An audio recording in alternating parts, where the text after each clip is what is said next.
My name is Liberati. I'm a rock artist from Los Angeles, California. Some of my earliest memories of music include listening to my uncle B.E. Taylor. He's an artist out of Pittsburgh, Pennsylvania, and I grew up watching him and his band perform, and his bassist Tommy Bellin was a big musical idol of mine. I remember sitting side stage and watching him jam on the 6-string bass. He had a solo, it seemed like, in every song.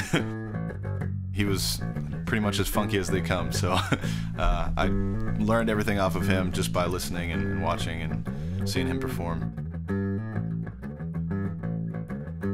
My first very memorable musical performance was an outdoor amphitheater back in Wheeling, West Virginia, and it was my first gig singing and playing at the same time. And singing and playing bass now is kind of what I do, and I think it's a thing that makes me a little bit unique as an artist because it's very right brain, left brain. Rhythmically, you're thinking differently than playing, and I just remember being absolutely terrified, and now it just feels so unnatural for me not to have a bass in my hands when I sing. My first professional paying gig, it was kind of like this epiphany, like, hey, not only can I have fun and do what I love, but I can actually make a living doing it. It was a very great moment, and I think I was actually about 16 at the time. It's one of the things where it's never been for the money, but if you can get paid while doing it, absolutely.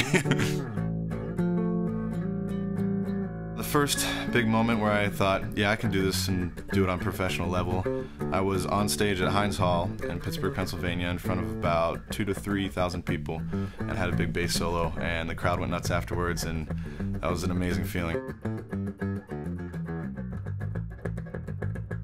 Currently, I'm full-time doing my solo act. I play all around Los Angeles. I'm actually about to go do a tour in Japan, and I'll be touring the whole rest of the year, promoting my album, The Good Hurt.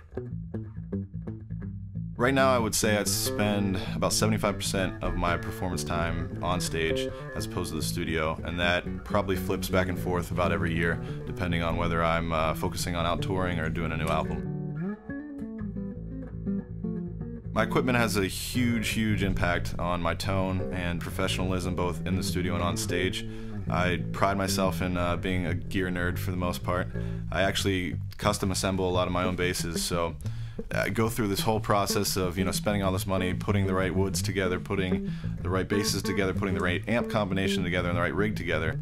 And this is the first time I've tried different cable brands and different cable types. And I gotta say, the Astrope really blew my mind. I had no idea how much a cable would affect my overall tone as a bassist. I've noticed with Astrope that there's actually a sustain, a pristine high end, and ultra lows that are kind of signature to the cable. There's also a nice roundness to the sound. So as a bass player, that's incredibly important. Word of mouth is definitely very important in the music community, and I would definitely recommend the Astrope to my friends, both on the stage and in the studio.